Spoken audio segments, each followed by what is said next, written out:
Okay, Gary, can you tell us why we're here today? We're here today to make the people aware of the L30, of the data centre that's being erected over the Bridle Road.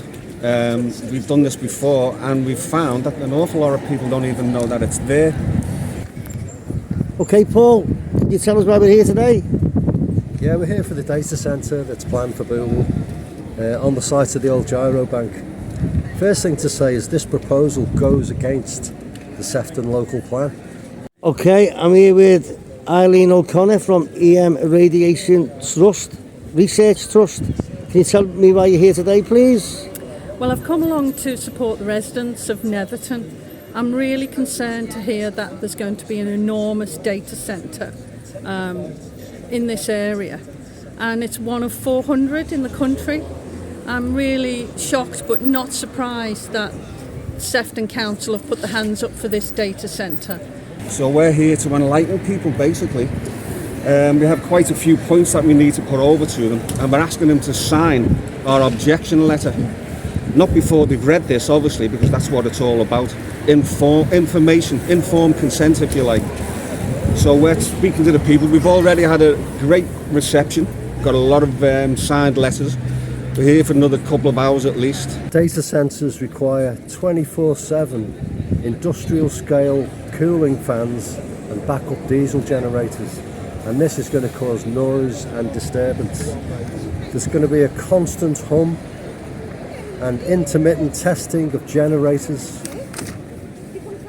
and this will cause significant noise pollution. It's going to go above 85 decibels, and that's the level that is harmful to human hearing. These letters, planned objection letters, are going to John Kerr, the planning officer at Sefton Borough Council. We have a number of bullet points. I'll just do a few for us, and this is what the general public will be receiving and reading and signing, hopefully. We've got the first bullet point is legal and procedural failings. The consultation with the residents has been completely inadequate and in breach of the gunning principles. The high energy consumption and heat generation of this facility is significant, and the proposal fails to demonstrate how it aligns with local and national sustainability targets and climate change. And then we've got excessive electricity consumption, absolutely huge demands. These facilities can draw over 100 megawatts of continuous power, and that's equivalent to the needs of tens of thousands of homes. It's going to be an enormous energy draw in the area, and I certainly wouldn't want to live next door to one, and I don't think it should be forced upon the residents locally here either.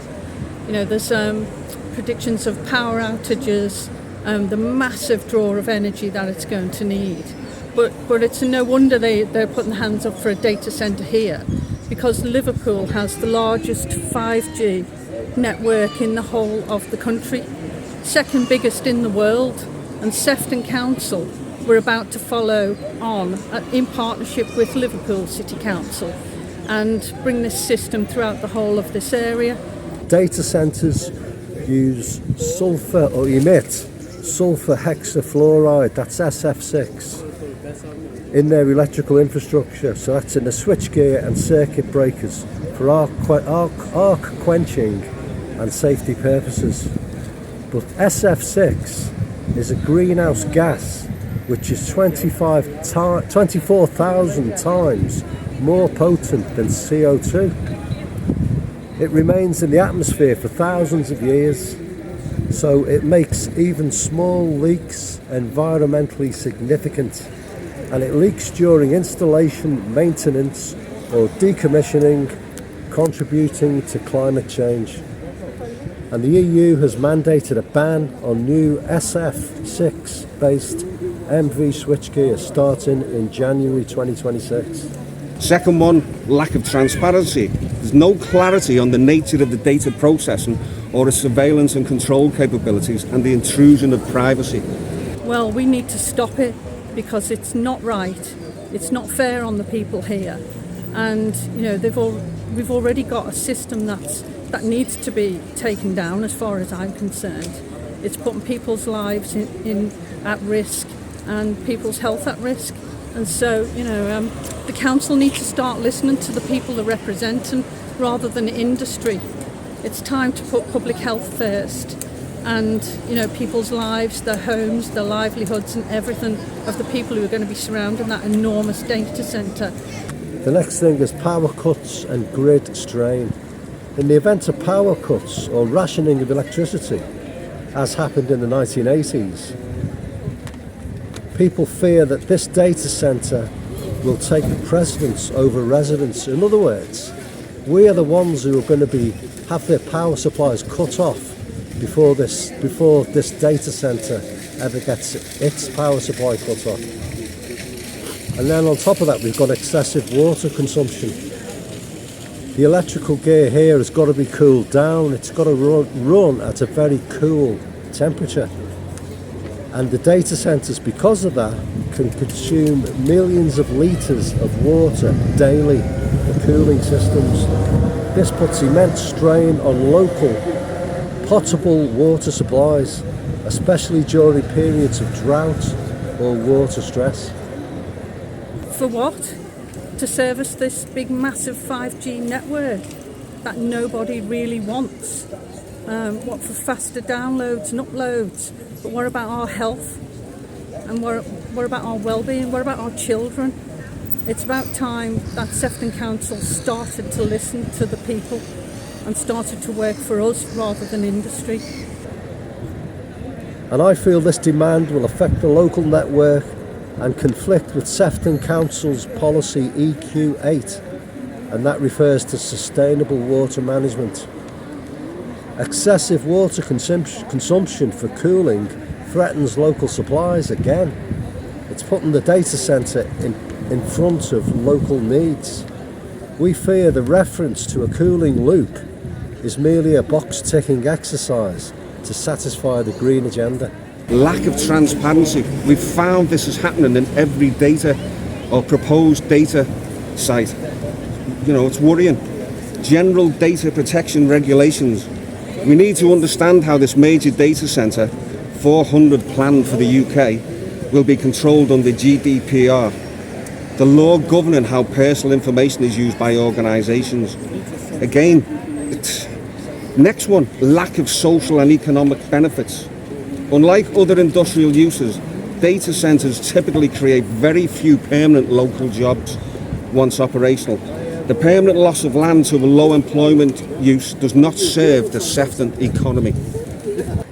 Then there's thermal pollution. The discharge of heated water back into the sewerage system or local water courses can harm ecosystems and impact local biodiversity and water quality. And that's got to be protected under Sefton Council's local plan policy, NH4. And the data centres emit electromagnetic fields. And given these substantial risks to water resources and air quality, the Council must ensure and publish a comprehensive environmental impact assessment. There isn't one.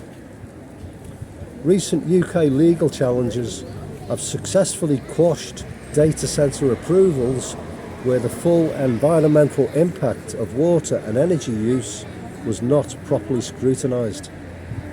Next one, fire risk, which is a major worry. They're all a major worry, but when fire risk comes into it, I'm concerned that the scale of this facility poses unique risks. Example, thermal runaway that may not have been fully scrutinised. If it has been fully scrutinised, show us the data, tell us, give us the dates, anything relating to that can allay our fears. That's all we're asking.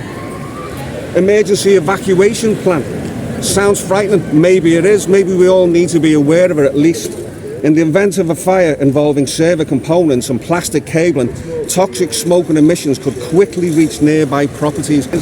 The application lacks evidence of a robust evacuation plan, which is essential given the potential for airborne chemical pollutants. Lack of transparent Section 106 agreement. There is no mandatory agreement proposal outlining measures to mitigate the development's impact on local infrastructure and the community. There you go.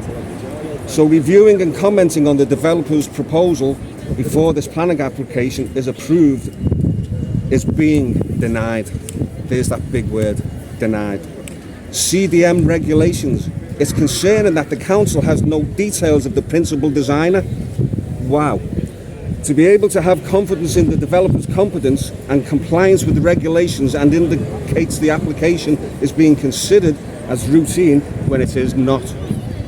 This is different from a bank data centre and of unclear use. Again, we need to clarify the use of these data centres.